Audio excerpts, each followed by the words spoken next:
Hello and welcome to the show. Now, when it comes to Forza games, Horizon games, etc., I've always enjoyed the fact that you can build cars to do all sorts of different things. You can take slow cars, make them very fast, make them very silly, build them for rallying, and so on and so forth. To me, that is what I enjoy with these games, and on Horizon 5 we have more parts and more options than ever before as to how you go about building the vehicles. The tyres being the interesting one. We have different compounds to be playing around with. Well, I say we have different compounds. We have different compounds shared across more vehicles, essentially. And I was curious to see how this was going to affect a vehicle's performance, because I like my off-roading. We tend to do adventures that will mean a car has to be good at multiple different things, and now there's just more variables to throw into the mix. And I was curious to see how the tyres were going to be affecting the performance of the cars, you know, for off-roading, for on tarmac, and so on and so forth. So, set about creating some tests to see what the differences were going to be to the builds.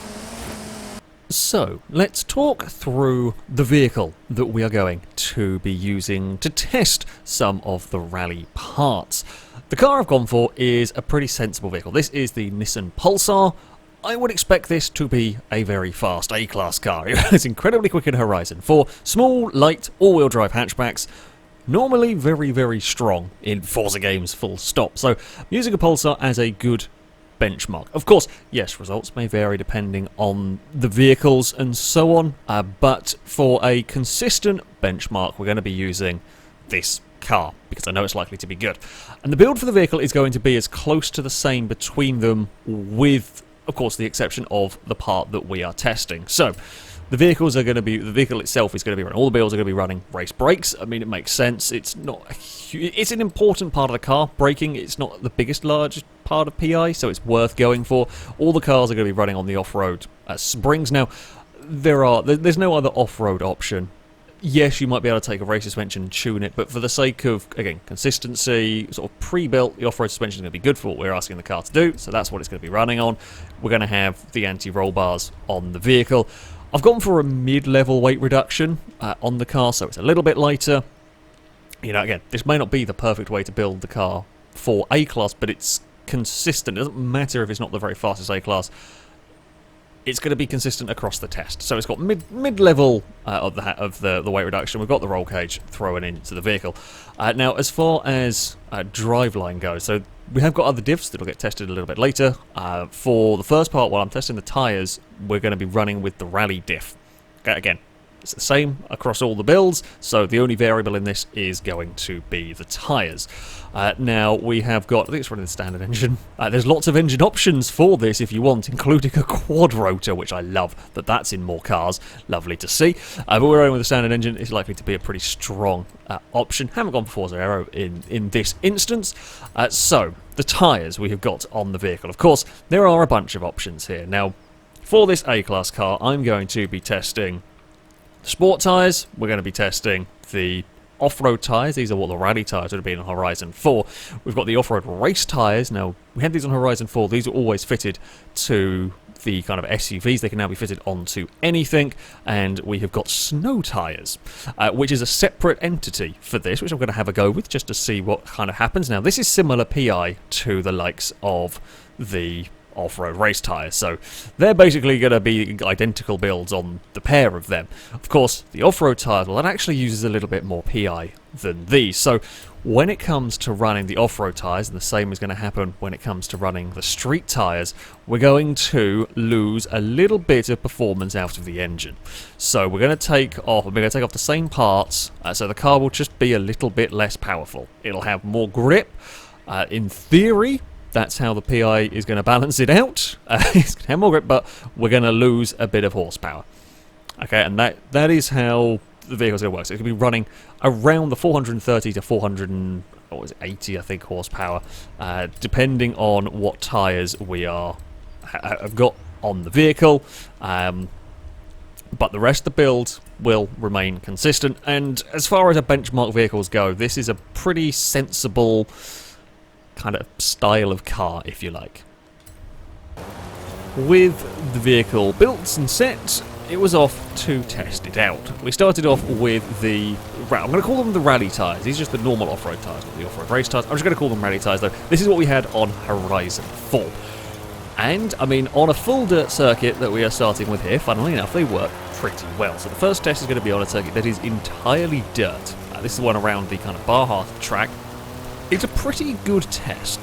Okay, as far as circuits go, it covers just about everything you might, as far as the off-road circuit goes, shall we say. This covers just about everything you could expect a car to deal with. We have got some high-speed corners around this track. There's a couple of very fast corners. We've got some jumps. This is actually quite a big jump. For not many circuits will have that size of a jump to contend with. But we also have these slower corners as well. So you've got to really get the car stopped and turned in. You've got to try and put the power down. Yes, the car's all-wheel drive. Okay, it's not thousands of horsepower, but it's still got a good chunk of power trying to get out of it. We have some banked corners around the place. Throw the car through here. Overall, I mean, this is a great track. It is a fantastic track. We even have a sort of water splash underneath the bridge. I mean, I try to avoid it as much as possible because that's the quickest line through there. You don't actually want to be going through deep water. Funnily enough, deep water slows you down and everything. And then we've got some more bumps. This is the really fast section of the track now through here. It's close to flat out. It's almost flat out with the car. If you get it spot on, you can just about get away with it. It's, yeah. As far as a test goes for a vehicle, this track covers a lot of the aspects you'd want from an off-road. From the off-road perspective, so yeah, the entire thing is dirt. There's a few nasty bumps along the place you've got to be a little bit careful with, especially on the exit of this final corner. It's really easy to get carted up towards the wall. It's a really challenging circuit. Probably going to be a circuit that gets a lot of use, if I'm honest with you. So yeah, vehicle running around on rally tyres. It was kind of as I would expect it to be. It had pretty good grip. The car was doing what I wanted it to. You know, this is what I would be expecting, just about how I'd be expecting the vehicle to be driving around this particular circuit. And as I said, as far as an A-class car goes, felt pretty damn fast. So swap the vehicle over to the off-road race tyres. Now, this does give the car a little bit more power because the off-road race tyres use up less PI. So we actually get a couple more engine upgrades into the vehicle. It gives a bit more power. That's not the thing that you notice, though, when you drive the vehicle. The immediate thing, the immediate difference that you will essentially feel is the car is a lot sharper. It turns into these corners better. It gets on the power better as well. Okay, yes, all-wheel drive vehicle. It's not sliding crazily out of the slower corners, but it does still spin the wheels up a little bit. With these tyres, that's a lot less. This section here that was sketchy as any, well, I say sketchy, but could be sketchy with the rally tyres, was not really a concern with this vehicle. You could just hold a tighter line, you could carry more speed. It doesn't slide around. I mean, sure, you can still get it into trouble if you're driving like an idiot. These tyres have not by any means unlimited grip. You still there trying to cut the power come out of the hairpin. It does started to understeer itself wide a little bit. Yes, there is still a limit on the grip that the tyres are going to give you, but it is noticeable. It is noticeable, the difference. I mean, ignoring the lap time at this point, just from the driving feel, it felt like a quicker car. As it felt like it was sharper and more responsive into these corners. And, I mean, yeah, the lap times were definitely show. It did not take very long at all for this vehicle to be absolutely flying around the dirt circuit. Now, I included the snow tyres. Of course, these, in reality, these are very specialist tyres. They're designed for one purpose, and this is not what that purpose is whatsoever. However, I did want to run them because you never know what the Forza PI might be like. These are also lower PI, so it's running more power with this than it would be with the road tyres that come next and the rally tyres. As you can see, though, there's no grip. There's absolutely none. Not compared to the off-road tyres. The front end doesn't turn in, it doesn't put any of its power down. Yeah, I wondered whether maybe snow tyres were a sneaky way to go in terms of the build. I had to give it a try. You know, have to kind of investigate these sort of things. It's not. It's really not. The difference between the snow tyres and the sport tyres was not very much. So this is back onto the. This is back to road tyres now. So of course these tyres are not going to be as good around here. But even when I get turn one, I say at a sensible line, there's just no speed in. I say there's no speed in the vehicle. Okay, that's maybe a little bit of an exaggeration. It's still an all-wheel drive kind of hot hatch. It's small and light and everything. It's still if I have to have a car on road tyres off-road, this is a good bet in terms of being a fast car, but it is nowhere near as nice to drive, nowhere close. You can already see from the Ghost there, just a sheer difference, and there's barely been half a lap around there. So, yeah, for the full dirt circuit, the off-road race tires go down to a 109.5, a monstrously quick time, way faster than the rally tyres. That is curious. I expected there to be a bit of a difference. I did not expect there to be that much of a difference. That is a huge difference around this circuit. Interestingly, the snow tyres and sport tyres were identical in terms of their lap times, a 1:14.875 for both of them, a good couple, 2.5 seconds down on the rally tyres. But of course, this is not the only thing that you might ask a vehicle to do. Yes, on a pure dirt circuit, you're going to probably want the off-road race tyres over the rally tyre. You're definitely going to want to on the basis of that performance. But what if you were trying to build a car overall, a vehicle to work everywhere, which we often do when it comes to team adventures? That means your vehicle is going to have to work on the tarmac as well. So it was off to a tarmac circuit. Of course, a full tarmac track, this one. Again, I tried to pick a circuit that would have a good variety of corners. I didn't want that was just medium speed, just low speed corners. So we've got that sort of slow hairpin. We've got this really fast section at the end. I like this circuit. I've forgotten the name of it, but I do like this circuit. It's a really fun layout. Okay, this one might be a little bit more leaning towards the fast. I say faster corners. There's probably a little bit more medium one around, but it's difficult to find exactly a perfect circuit for all of our. Either way, ran the sport tyres around this track to be setting that lap. So each vehicle got about 10 or so laps. The car was then swapped onto rally tyres. Now the difference between the rally and the sports is very little in terms of PI, so the car build itself is pretty much identical. The rally tyres are, I mean, as we saw in Horizon 4, these are actually very good on the tarmac. These do give you a really good chunk of grip when it comes to racing around here. I mean, on this lap it was very close to getting in trouble up at the wall there. But yeah, these tyres still work very well on tarmac. I mean, these were the kind of go-to overall tyre on Horizon 4, because, well, you know, they'd be fast off-road and they would still be very capable on tarmac, and that has continued over here. The vehicles are very capable on the tarmac with these tyres. It's not going to fall apart. In fact, it was nicer to drive than the sport tyres, which is probably not quite how it's supposed to go. But if you were going for a full handling build on tarmac, of course you would run rally tyres, race tyres, the full slicks and so on. But that's a discussion for probably another video. Snow tyres, they were put on the car as well, and that doesn't work. So these tyres are very specialist. And while that was not entirely the point of this investigation, it is interesting to see. I didn't find much luck in getting an event to be run in the snow, so I don't know when we're going to find these tyres, when they're going to have their use, essentially. I'm not quite sure, because the seasons are working differently in Horizon 5 than in 4. I don't quite know when we're going to see snowy races, but I'm presuming they're going to be really good for that, but everything else, you know, they don't work for. To be expected, yes, but yeah, they really don't work for. So there's no sneaky way you're going to be running these in normal conditions and hoping for the best. Now, the off-road race tyres, these were stuck on the car. I didn't really know what to expect from these as such, and the answer is they're not as fast as the rally tyres. It's noticeable when driving the vehicle. It just doesn't turn as well. This cannot carry the corner speed through these sections that you could with the rally tyres or with the sport tyres, for that matter. It just doesn't turn. It's still, again, don't get me wrong, it's not bad, it's not awful, it's not as bad as the snow tyres around here, but the car will not carry the same speed through the corners. Over the course of the lap, it's going to be not as fast as the rally tyres, which is interesting, which is kind of what I was hoping to see from this, if I'm honest, because this is now starting to throw up a real mix and a real challenge for building a car, because now when we go to the tarmac, I mean, on a slightly shorter lap, it's a 1.5 seconds slower, the off-road tyres, than the rally tyres. It's half a second between the rally and the sport tyres. They are fairly comparable.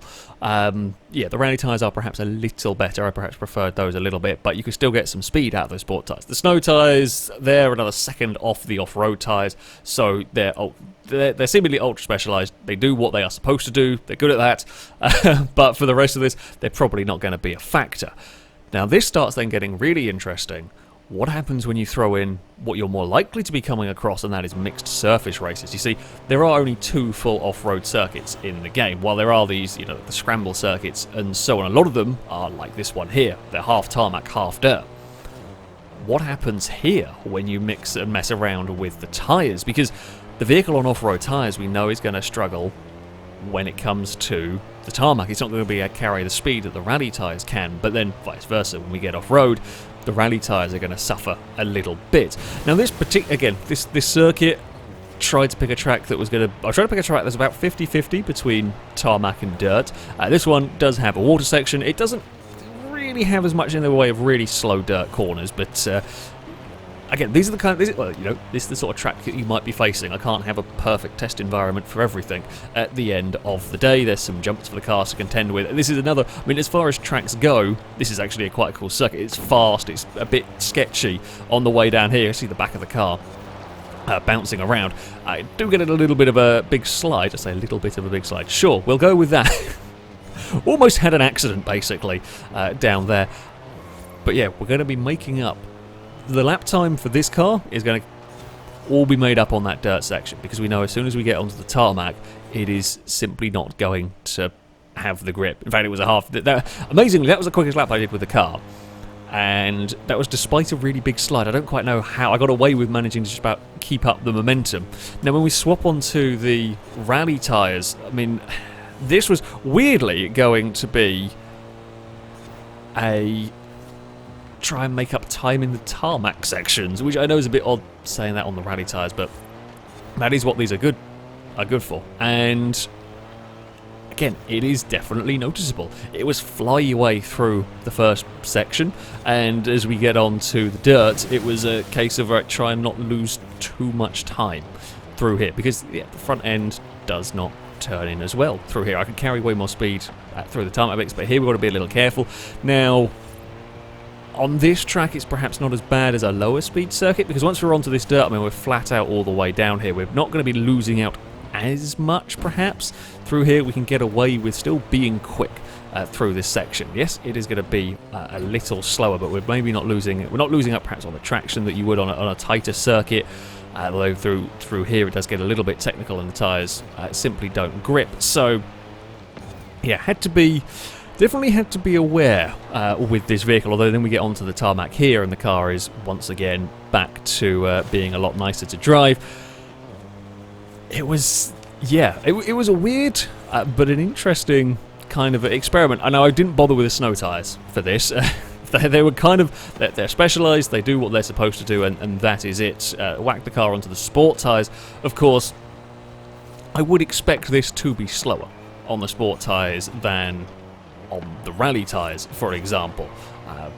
We know the rally tyres are very good on the tarmac. The sport tyres are not very good off-road at all. So let's say on the tarmac the sport tyres equal the rally tyres. That's only half a lap they're equal for. When they get around here, they're not going to be working particularly well. This is not completely awful out here. If I had to have a car without any sort of off-roady based tyres, this is still working pretty good through this section. I can still get down power, I can still carry speed through all of this, but yeah, it's never likely to be fast. It's not going to be faster. I was kind of curious as to how close it was going to be, what sort of time we were going to be looking at. And, well, it is close between the off-road race and the rally tyres, and the off-road tyres were quicker. 14.6 to a 15.2 in all of this, and it was a couple of seconds further down the road for the sport tyres at a 17.1.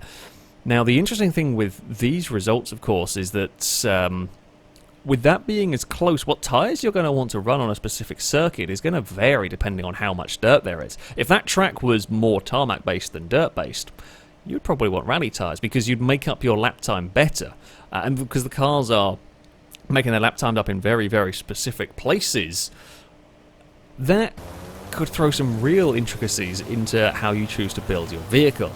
Now, before we have a kind of conclusion, if you will, one other thing I did want to have a quick test with here, and this was about the differentials. So, Forza games previously used to having just the options for basically a race diff or a couple of other grades of diff. I don't know a thing about tuning of the diffs, we're not going into that aspect for this, but there are a bunch of essentially preset diffs that you can now use that we haven't had before. So you can still have the race diff, but you can also have a rally diff and an off-road diff. And I was curious as to what on earth would be the difference. So what I did is I kept the builds with the Pulsar. I was running it with the off-road race tyres. Had those on the car, had that build on the vehicle, kept it the same, and just swapped the diff out and did laps around a variety of, well, I say variety.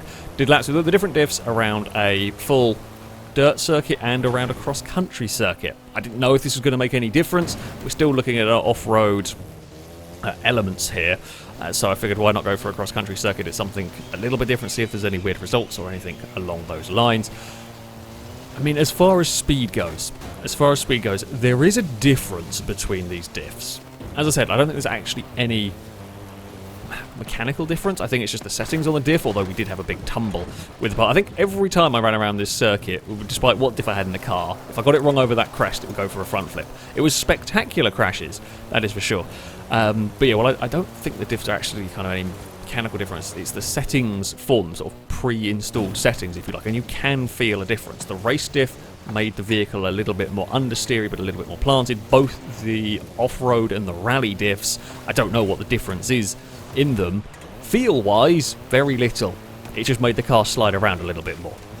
that's it. I mean, yeah, I know we're on dirt and sand and whatever other surface we might be in a cross-country race, but yeah, with the race diff, the car was more understeery, more planted. With the various off-road diffs, it was more slidey. And I mean, the lap times were a little bit all over the place. Around the dirt circuit, the rally diff was quickest, but by tiny fractions over the off-road diff. The race diff not far off in terms of lap time. In the cross-country circuit, it was the race diff that was the fastest, with the rally diff being the slowest.